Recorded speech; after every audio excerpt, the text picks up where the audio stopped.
보겠습니다. 마태복음 9장 9절로 13절 말씀.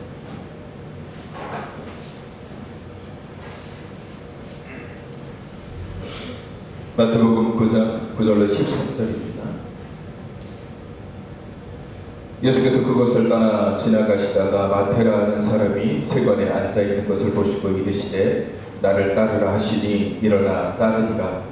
예수께서 마태의 집에서 앉아 음식을 잡수실 때에 많은 세리와 죄인들이 와서 예수와 그의 제자들과 함께 앉았더니 바리새인들이 보고 그의 제자들에게 이르되 어찌하여 너희 선생은 세리와 죄인들과 함께 잡수시느냐.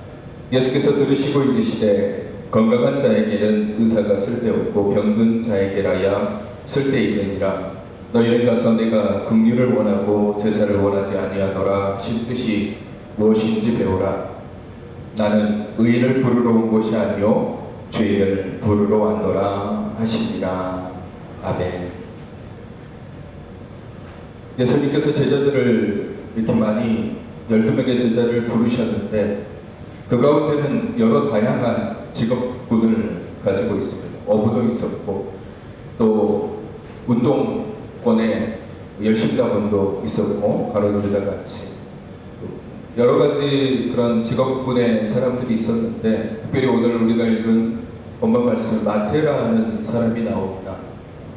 마태복음의 저자라고 알려진 이 마태는 세리였습니다. 세리는 당시 유대인들 가운데 세리라고 하면 굉장히 좋은 대접을 받지 못하는, 세리가 지나가면 모든 사람들이 손가락질하고 욕하는 그런 존재가 세리였습니다.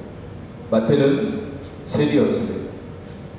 그 세리가 세관에 앉아있는 것을 보시고 예수님께서 나를 따르라 그렇게 하시고 마태가 예수님을 따르니 예수님께서 마태의 집에 가서 음식을 내고 식사를 합니다. 그때에 같이 참여한 자들이 누구였냐면 예수님의 제자 그리고 많은 세리들, 그러니까 많은 세리라고 하면 그 마태의 동료들이겠죠. 많은 세리 그리고 죄인들이 와서 예수와 함께 식사를 하고 있다라고 기록하고 있습니다. 그러니까 거기에 식사의 그 자리에 앉아있는 자들이 당시 유대인들에게 손가락질 받거나 외면받거나 무시받거나 저 사람들과는 같이 있으면 안 돼라고 여겨지는 사람들이 예수님과 함께 식사를 하고 있었습니다. 그래서 바리새인들이 왜 저 사람들과 식사를 하느냐라고 예수님께 따져 물었을 때 예수님께서 말씀하신 것이 건강한 자에게는 의사가 쓸데없고 병든 자에게라야 쓸데있느니라. 너희는 가서 내가 긍휼을 원하고 제사를 원하지 아니하노라 하신 뜻이 무엇인지 배우라. 나는 의인을 부르러 온 것이 아니요 죄인을 부르러 왔노라 라고 말씀하십니다. 오늘 이 말씀을 우리가 함께 묵상하면서 성탄이라는 것이 과연 누구에게 필요한 것인지 그리고 이 성탄이라는 것에 참여하는 자들이 누구인지 그리고 내가 그 성탄에 참여하고 있는지를 우리 다시 한번 생각해보는 시간이 되기를 소망합니다. 예수님께 나오는 자들과 예수님께서 직접 다가가는 자들의 대상은 굉장히 명확합니다. 이 말은 주님의 관심이 어디 있는가 그리고 주님을 향한 주님께서 누구를 향해서 나아가고 누구를 바라보고 있는지에 대해서는 성경이 굉장히 명확하게 보여주고 있다는 거예요. 예수님은 내가 누구를 위해서 왔다라고 명확하게 선포하고 계세요. 오늘 본문 말씀도 마찬가지예요. 나는 의인을 부르러 온 것이 아니요 죄인을 부르러 왔다라고 말씀하십니다. 그 말은 사실은 모든 인류를 위해서 오셨다라고 말씀하신 것과 동일해요. 왜냐하면 의인은 없다니 단 한 명도 없기 때문에 모든 사람이 다 죄인이에요. 예수님은 그런 죄인들을 위해서 오셨어요. 근데 여기서 우리가 한 번 더 생각해 봐야 되는 것은 예수님이 죄인을 부르러 오셨다라는 얘기는 예수님은 모든 사람들에게 다가가셨지만 예수님 앞에 다가오는 사람들은 모든 사람이 아니다라는 거예요. 스스로 자신이 죄인임을 인지하는 사람만이 주님 앞에 나아가는 사람입니다. 마태는 예수님의 제자들이든 거기에 같이 식사를 하던 죄인이든 혹은 바리새인이든 혹은 대제사장들이든 누구든 막론하고 예수님 앞에서는 다 죄인이에요. 다 죄인이란 말이에요. 예수님은 이 모든 사람들을 다 부르셨어요. 다 그들 앞에 나타나셨어요. 그러나 정작 예수님 앞에 나와서 예수님과 같이 식사를 하고 그 자리에 참여한 사람은 대제사장 혹은 바리새인들, 사두개인들, 당시에 권력을 가지고 있거나 혹은 종교적으로 뭔가 높은 자리에 있는 사람들이 아니라 오히려 소외받고 외면받고 무시받고 손가락질 받던 세리들, 죄인들이 우리는 부족한 자야 라고 하면서 주님 앞에 나오고,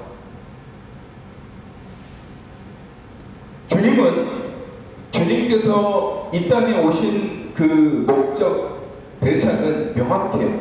죄인들을 부르러 오신 거예요. 근데 이 죄인은 모든 사람이란 말이에요. 모든 사람들을 위해서 오셨어요.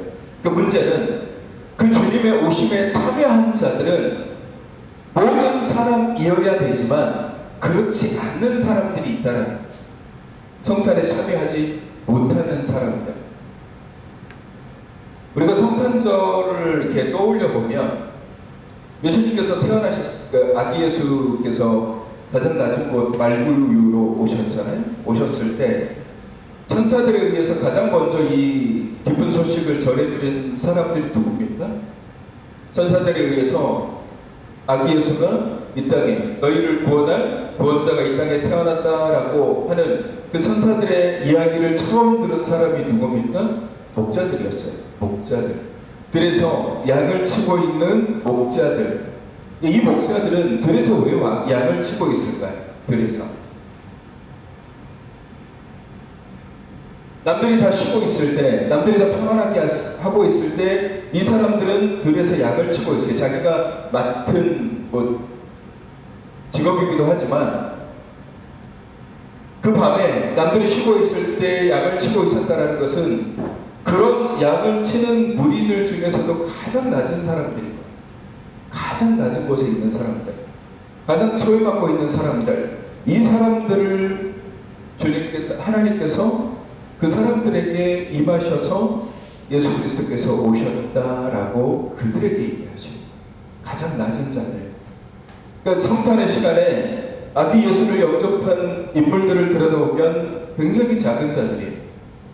이 작가라는 의미는 단순하게 가난하다 혹은 힘이 없다라는 의미만 있는 것이 아니라 오히려 그 안에는 경선, 내려놓음 이런 것들까지 포함되어서 있는 단어입니다.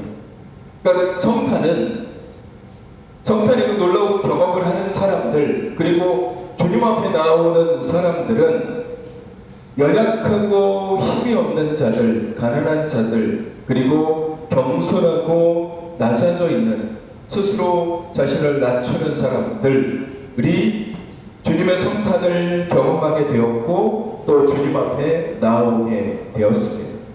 이 말을 우리가 조금 더 깊이 묵상을 해보면, 우리가 지금도 매년마다 이 성탄절을 지키면서 성탄을 맞이하고, 지금은 대강절 기간이잖아요. 대강절은 예수님의 오심을 기다리는 그런 기간인데, 이 시간을 우리가 보낼 때에 정말 참되게 성탄에 참여하는 사람들은, 그러니까 세상의 즐거움이 아니라 참된 성탄, 이 성탄의 본질적인 의미, 예수께서 우리에게 오셔서 우리를 구원하시기 위해 오셔서 가장 낯선 곳으로 오셨다라는 이 임마누엘의 이 은혜를 누리는 사람들은 가장 작은 자들, 연약한 자들, 스스로를 겸손하게, 스스로를 죄인이라고 여기는 사람만이 이 성탄에 참여할 수 있다라는 것입니다. 제가 지난주에도 말씀드렸지만 성탄은 우리 일상의 나의 개인의 삶 속에 가장 귀하신 분이 들어오는 놀라운 기적과도 같은 순간이 성탄입니다. 아기 예수님께서 이 땅에 오셨습니다. 그 오심은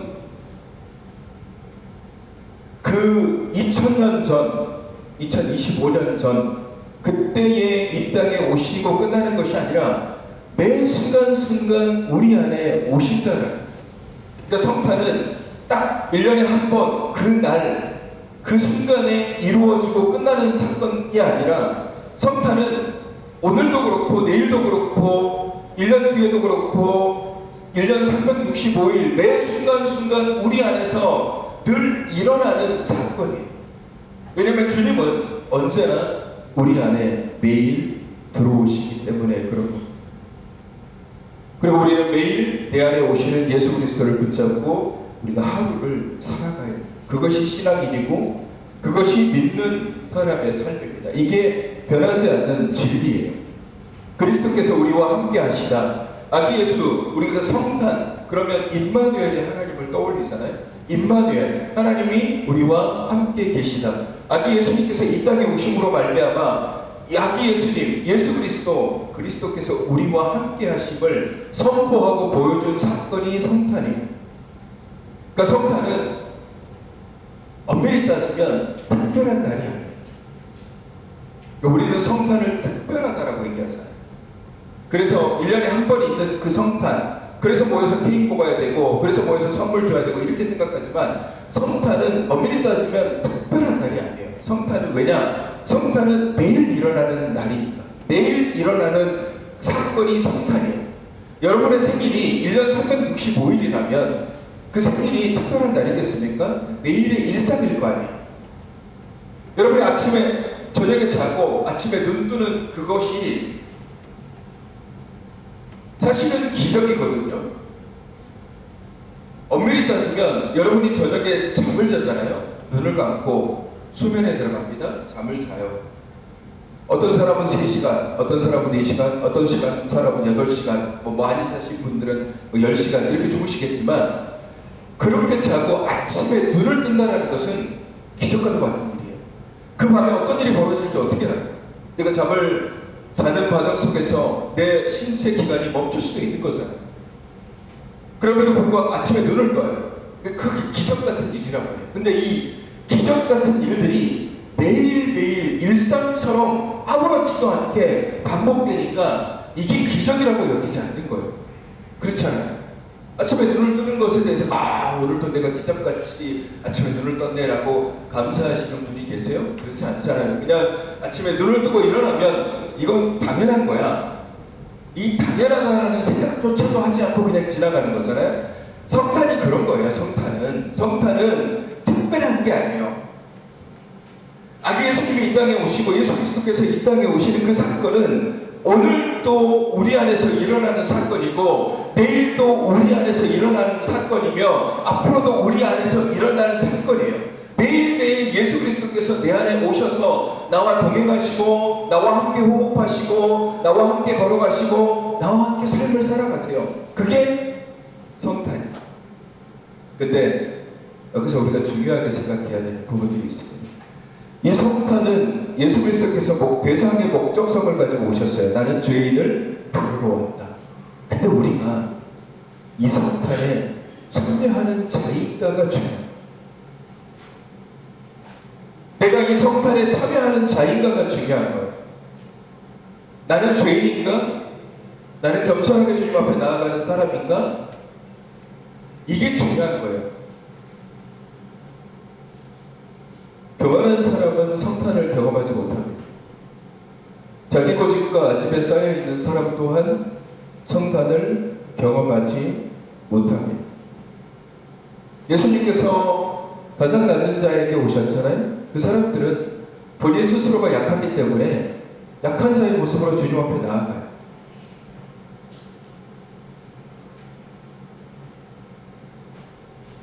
아무도 주목하지 않는 사람들에게 주님께서 찾아가신다.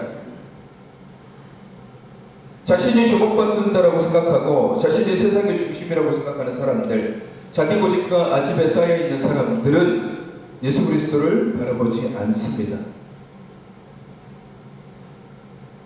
오히려 자기를 비우고 자기를 낮추고 자기의 것들을 버리는 사람이 오히려 주님 앞에 서게 되는 거예요. 예수님의 탄생을 맞이했던 들에서 양을 치던 목자들도 가장 낮은 자들이었잖아요. 소외받는 자들이에요. 저녁까지 양을 친다라는 것은 소외받는 사람이에요. 너는 쉬지 말고 그냥 거기서 일하라고, 양을 치라고, 돌보라고. 여러분, 성경에 이렇게 소외받는 양치기가 한 명 있었습니다. 누구냐면 다윗입니다. 다윗은 그 아버지 이새의 8번째 아들입니다. 막내 아들이죠. 여러분, 막내 아들이면 우리가 내리사랑이라고 그러잖아요. 내리사랑이라는 것은 첫 번째 아이와 두 번째 아이, 세 번째 아이 이렇게 쭉 내려가다 보면 맨 밑에 아이가 제일 예뻐요. 뭘 해도 이쁘단 말이에요. 막내는. 근데 이새 다윗은 오히려 좀 정반대예요. 막내 아들임에도 불구하고 남들에게 귀여움을 받고 사랑을 받아야 되는 이 존재임에도 불구하고 오히려 다윗은 외면받고 소외되었고 그는 홀로 양을 지키고 있었던 사람이었어요. 아무도 다윗을 찾아주지 않고 아무도 다윗을 알아주지 않았습니다. 사무엘상 16장 10절로 12절 말씀 이렇게 보시면 우리 함께 읽어볼까요? 시작. 이새가 그의 아들 7을 다 사무엘 앞으로 지나가게 하나 사무엘이 이새에게 이르되 여호와께서 이들을 택하지 아니하셨느니라 하고 또 사무엘이 이새에게 이르되 내 아들들이 다 여기 있느냐. 이새가 이르되 아직 막내가 남았는데 그는 양을 지키나이다.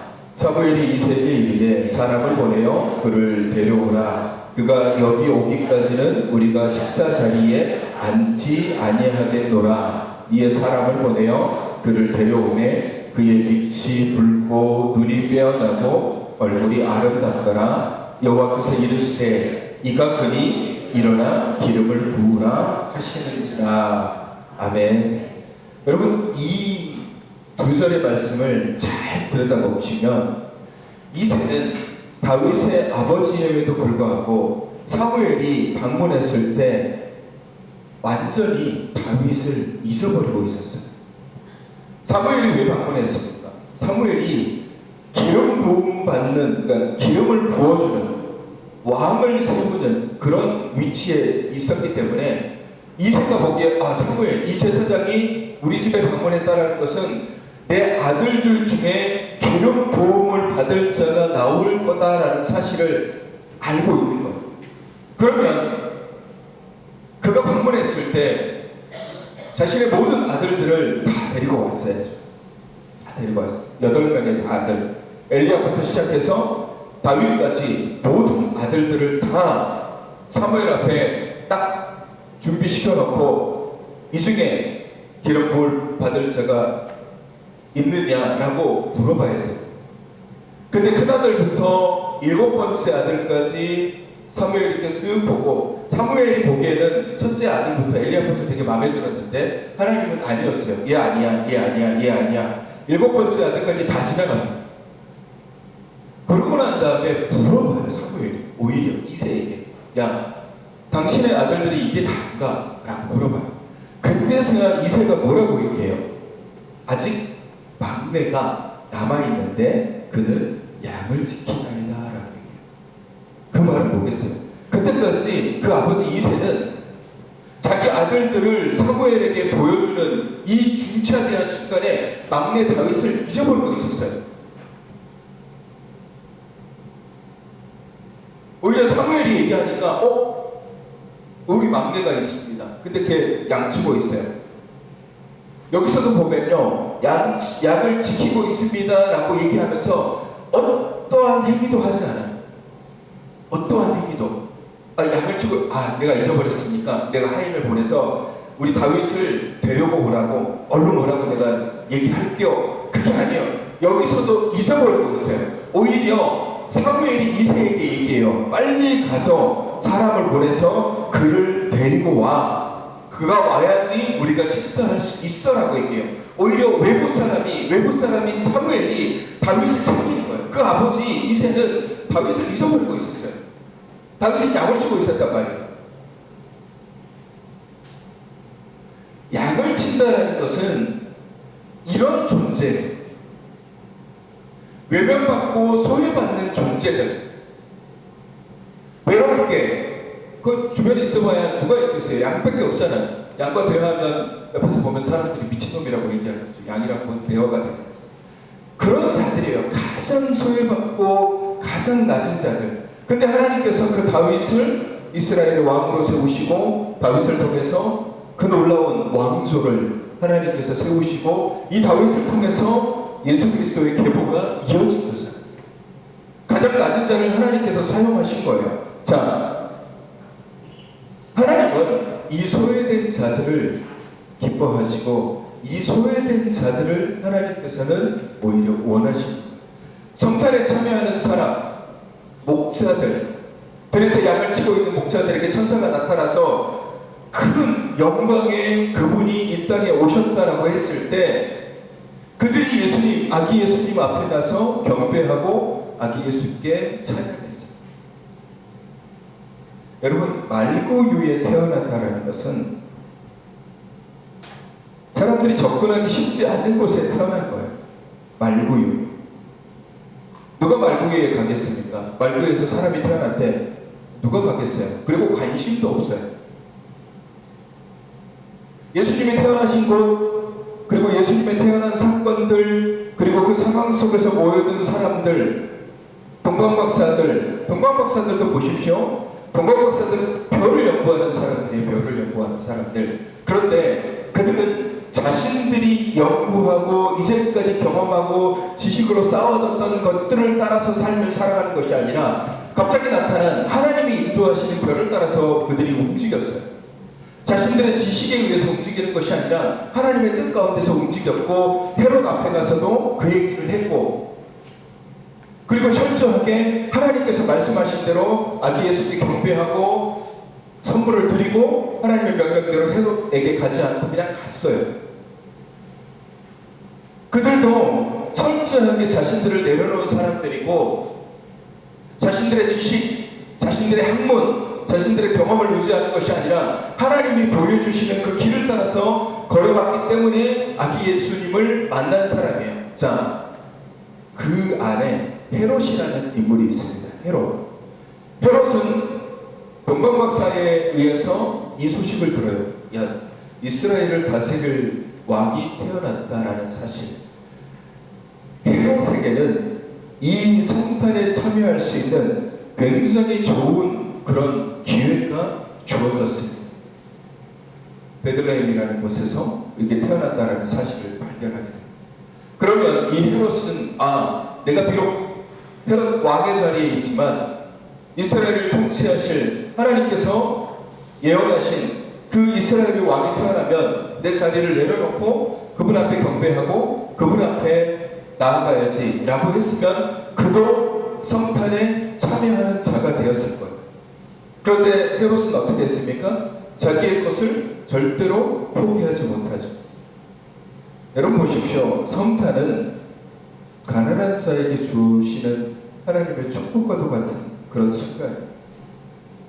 그리고 이 가난한 자는 단순하게 물질이 없는 그 가난뿐만 아니라 예수님께서 말씀하셨듯이 심령이 가난한 자는 복이 있나니 천국이 저희 것입니다 라고 얘기하는 것처럼 심령이 가난한 사람이고 또 겸손한 사람이고 또 스스로 낮아지길 원하는 사람이며 자기 생각, 자기 자아를 내려놓고 오직 말씀에 순종하는 사람들, 그 사람들이 가난한 사람들이에요. 그리고 이런 사람들이 성탄에 참여하는 사람들입니다.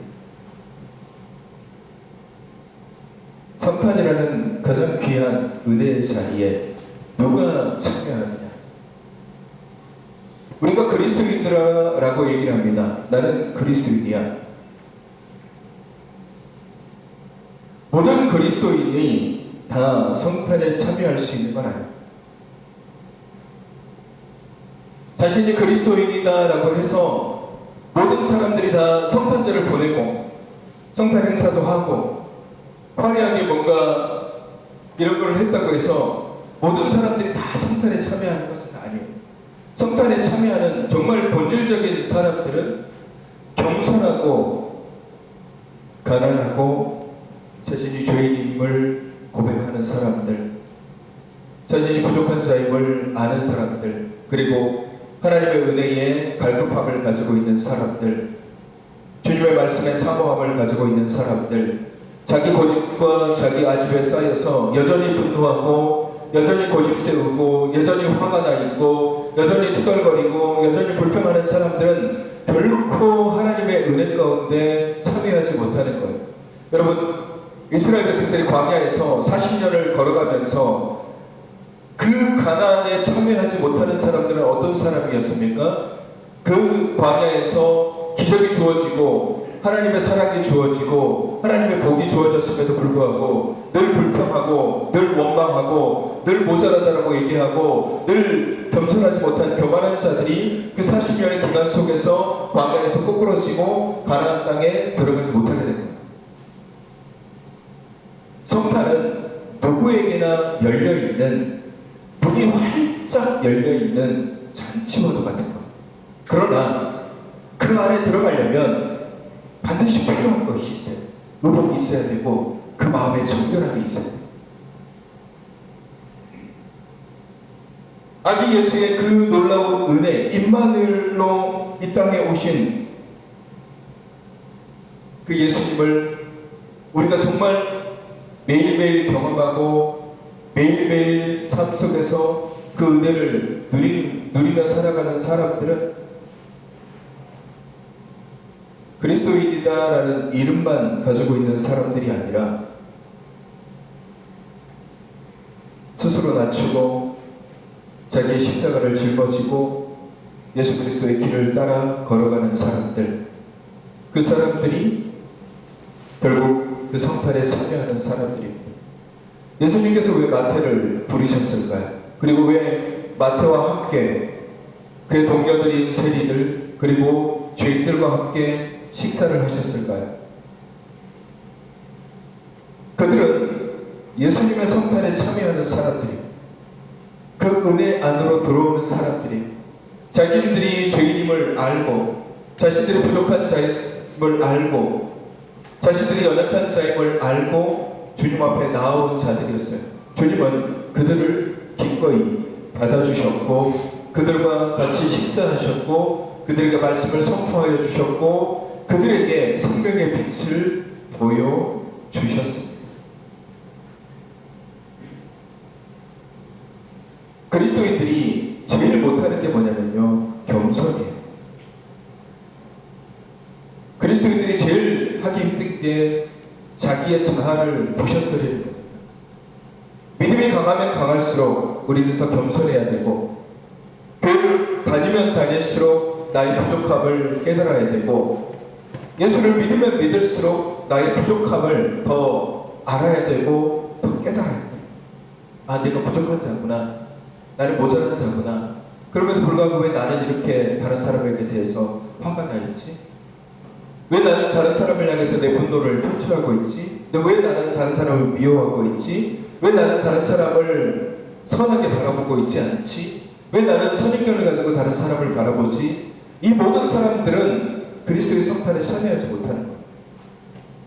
이걸 꺾어내지 않으면, 이걸 부셔뜨리지 않으면, 이걸 무너뜨리지 않으면, 자기 자아가 완전하게 부서지지 않으면 하나님 앞에 온전하게 설 수가 없는 거예요. 믿음으로 나아가는 자들은 자기가 하나님의 백성임을 깨달아야 돼요. 내 안에 거짓과 내 안에 불의, 불평, 원망, 그리고 세상이 가지고 있는 분노들, 이런 것들까지 다 내려놔요. 여러분, 그저 성탄이니까 즐겁고 기쁘고 캐롤이 울려 퍼지고 분위기가 성탄이니까 그런, 근데 참된 성탄은 그런 게 아니에요. 우리가 성탄절에 보면 아기 예수, 말구유, 마국간, 거기서 절하는 목자들, 그게 세상에서 벌어지는 이런 파티들, 놀라운 막 신나는 그런 음악이 울려 퍼지고 막 술과 뭐 음식과 이런 것들이 막 자리 부딪혀지고 막 음식 먹고 이런 잔치가 아니에요. 본질적 성탄은 겸손하게 하나님 앞에 우리의 마음을 내려놓는 그 자리가 성탄의 자리입니다. 모두가 다 그리스도인인가? 라고 하면 모두가 다 그리스도인이 될 수 있습니다. 그러나 성탄은 모든 사람에게 비춰주는 하나님의 사랑이기 때문에 그 사랑을 누리고 있는 사람들은 다 그리스도인이에요. 그러나 모두가 그리스도의 소망과 은혜에 참여하는 자인가 묻는다라면 아니라는 거예요. 성탄에 참여하는 자는 그의 이름을 부르고 겸손히 주 앞에 서는 자에게 주어지는 하나님의 은혜입니다. 예수를 도구로 사용하는 자가 아니라 그 이름만 아는 자가 아니라 그 이름의 능력으로 살아가는 자가 곧 성탄에 참여하는 자가 됩니다. 그리스도인이 예수의 이름을 가지고 살아갑니다. 예수 이름이 도구가 될 수 있어요. 여러분, 이 땅에 얼마나 많은 사람들이 예수의 이름을 도구로 사용합니다. 예수님의 이름을 도구로 사용해요. 자기 권력의 도구, 자기 이익의 도구, 자기 정당성의 도구, 자기가 하는 일의 도구, 그걸로 말씀을 끌어다가 그걸로 자기 상사를 하는 사람들이 얼마나 많아요. 그런 것들이 다 벗어져야 돼요.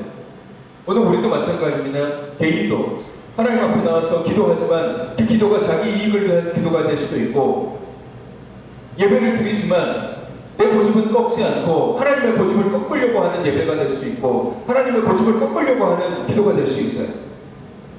이런 모든 것들이 우리 안에 있으면 우리는 결코 성탄에 참여하지 못하게 됩니다. 성탄에 참여하는 사람들은 나의 고집과 아집을 꺾어야 돼요. 내가 왕의 자리에 있을지라도 이 왕의 자리는 예수님 것이다 라고 생각하고 내 자리를 내어줄 수 있는 사람,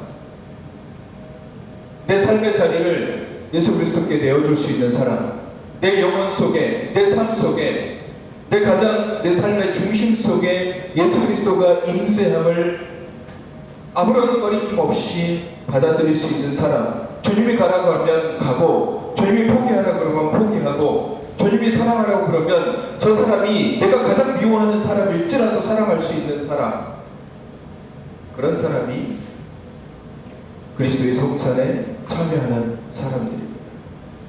사랑하는 성도 여러분, 성탄에 참여하는 자에게 하나님은 평강을 주시고 기쁨을 주시고 소망을 주시고 감사함을 주십니다. 그래서 성탄은 가장 기쁜 날이고 가장 기쁨의 순간이고 가장 놀라운 하나님의 은혜의 순간입니다. 그리고 이것이 12월 25일에만 주어지는 것이 아니라 매일매일 우리에게 주어지는 겁니다. 그러기에 성탄에 참여하는 자가 되십시오. 여러분 안에, 내 안에 여전히 남아있는 인간적인 교만함들, 꺾이지 않은, 꺾지 못하는 그런 고집들, 아집들, 분노, 화, 미움, 시기, 질투, 그런 것들을 여전히 내 안에 담고 있다면 나는 예배를 드리고 나는 기도를 하고 나는 성탄절을 보내고 있지만 단언컨대 그 사람은 성탄에 참여하지 못합니다. 미움을 갖고 예배를 드리면 하나님이 그 미움 갖고 있는 사람의 예배를 받아주실까요? 천만의 말씀. 화를 가지고 예배를 드리는 사람의 예배를 받아주실까요? 안 받아주셔요. 하나님께서 왜 가인의 제사는 받지 않으시고 왜 아벨의 제사를 받으셨는지를 우리가 곰곰이 생각해 봐야 돼요. 똑같은 예배를 드려도 받으시는 예배가 있고 받지 않는 예배가 있어요. 분노하고 화를 내고 미워하고 시기하고 여전히 고집 꺾지 않는 상태에서 예배를 드리면 그 사람이 1년 365일 예배를 드리고 기도하고 찬양을 해도 그 예배는 꽝인 거예요. 그러나 자기를 내려놓고 꺾고 화를 내려놓고 분노하지 않고 기쁨으로 감사함으로 즐거움으로 하나님이 주신 은혜를 가지고 용서하고 배려하며 그렇게 예배를 드리는 사람, 오늘 주님께서 뭐라고 말씀하십니까? 내가 긍휼을 원하고 제사를 원하지 않는다라고 했어요. 주님은 긍휼을 원하시는 분이에요. 용서를 원하시는 분이에요. 내려놓음을 원하시는 분이에요. 예배를 원하시는 분이 아닌 거예요. 근데 우리는 착각하죠. 예배를 원하시는 분이시구나, 긍휼은 필요 없구나. 아니에요. 성탄에 참여하는 사람들은 오늘 예수 그리스도께서 말씀하신 것처럼 긍휼을 여기는 사람, 용서하고 배려하고 내려놓고 나를 포기하며 가장 낮은 사람으로 불평하지 않고 원망하지 않고 시기하지 않고 내가 할 수 있는 만큼 주를 위해 헌신할 수 있는 거, 내 몸이 아프고 내 삶이 힘들고 내가 여러 가지 고단할지라도 주님께서 내게 주신 일들에 대해서 내가 기쁨으로 잘 참여하고 믿음으로 잘 감당하며 하나님의 말씀대로 살아가려고 노력하는 사람들이 성탄에 참여하는 사람이 부족하도 연약해도 모자라도 주님은 그것을 보시는 것이 아니라 그 중심을 보시는 중심은, 사랑하는 성도 여러분, 저 여러분 모두가 성탄에 참여하는 자들이 되기를 소망합니다. 예배를 드리더라도 기쁨으로 드리시고 주님 앞에 나오더라도 감사함으로 나오시고 우리 안에 분노가 남아있고 화가 남아있고 미움이 남아있고 시기가 남아있고 그렇다면 다 내려놓으세요. 그걸 가지고 주님 앞에 드리면 백날 드려도 아무 의미 없다라는 사실을, 주님께 나아오는 자들은 그걸 다 내려놔야 돼요.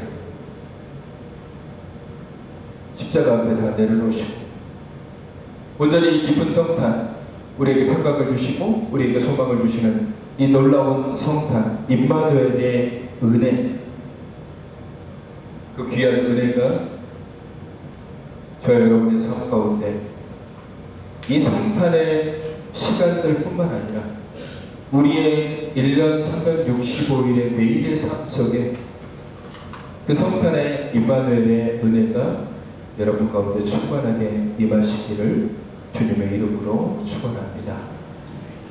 우리 찬양할까? 거친 길이를 걸어갈 때도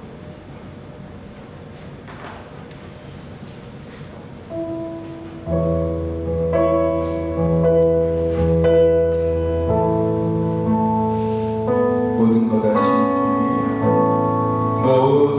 것 아시는 주님, 나의 맘에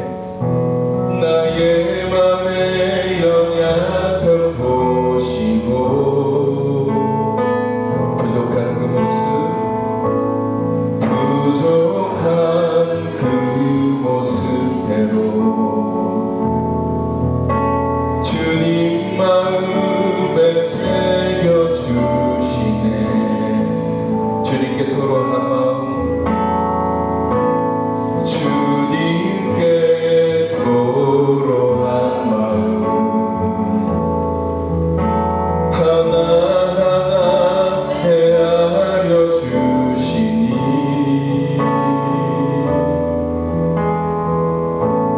그 마음 그 아픔들을 주님 손으로 품어주시네.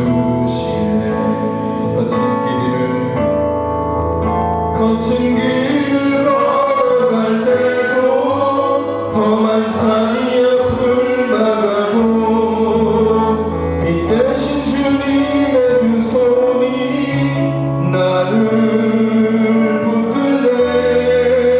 주의 마음이 닿은 내 삶에 정인 슬픔을 씻으시는 주님을 찬양, 주 이름을 찬양하네. 거친 길을 걸어갈 때도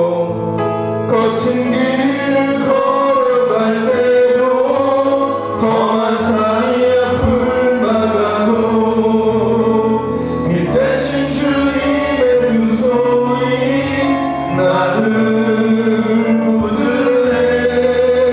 주의 마음이 닿은 내 삶에 성인 슬픔을 씻으시는 주님을 찬양, 주 이름을 찬양하네. 주님을 찬양, 주님을 찬양, 주 이름을 찬양하네. 이 시간 우리 결단하며 함께 기도할까요? 하나님, 내 마음에 경선을 주시옵소서. 내 마음에 여전히 남아있는 화가 있다면, 미워하는 마음이 있다면, 불평이 있다면, 원망이 있다면, 시기가 있다면, 내려놓지 못한 고집과 아집이 있다면 하나님 내려놓게 하시고 그 모든 것들을 다 하나님 십자가 앞에 내려놓고 겸손한 마음으로 성탄에 참여하는 그리스도인 되게 하여 주옵소서. 이 시간 우리 함께 결단하며 기도하겠습니다. 걸어가신 아버지 하나님, 우리의 마음을 붙잡아 주옵소서. 내 마음에 미움이 있습니다. 내 마음에 시기가 있습니다. 여전히 내가 분노하고 화를 내고 있습니다. 여전히 내가 누군가를 용서하지 못하고 미워하고 있습니다. 하나님, 내 마음을 용서하여 주시고 치유하여 주시고 회복시켜 주시옵소서. 미움, 하나님, 화, 분노, 이 모든 것들을 그리스도 십자가 앞에 내려놓게 하시고 하나님, 내 고집과 아집을 꺾어주시고 겸손하고 낮은 모습으로 그리스도의 성탄에 참여하는 그리스도를 될 수 있도록 하나님, 나를 붙잡아 주옵소서. 내가 결단합니다. 하나님, 내 안에 거짓이 무너지기를 원합니다. 내 안에 내 자신이 무너지기를 원합니다. 내 안에 분노가, 내 안에 화가, 내 안에 미움이 긍휼하지 못한 것들이 무너지기를 원합니다. 온전히 그리스도로, 말씀으로, 은혜로, 성탄의 그 감사로 다시 새롭게 세워지는 복된 그리스도인 되게 하여 주옵소서. 거룩하신 아버지 하나님, 우리가 정말 성탄에 참여하는 자로서 우리 안에 거짓, 분노, 화, 미움, 시기, 이 모든 것들이 십자가 앞에 완전히 무너지기를 간절히 기도합니다. 더 이상 미워하지 않게 하시고, 더 이상 시기하지 않게 하시고, 더 이상 내 입에 불평이 나오지 않게 하셔서 오히려 더 겸손하게 감사하며 믿음으로 그리스도의 성탄에 참여하여 주가 주시는 평강, 기쁨과 소망을 누리는 복된 그리스도인 되게 하여 주시옵소서. 연약한 자들이 있습니다.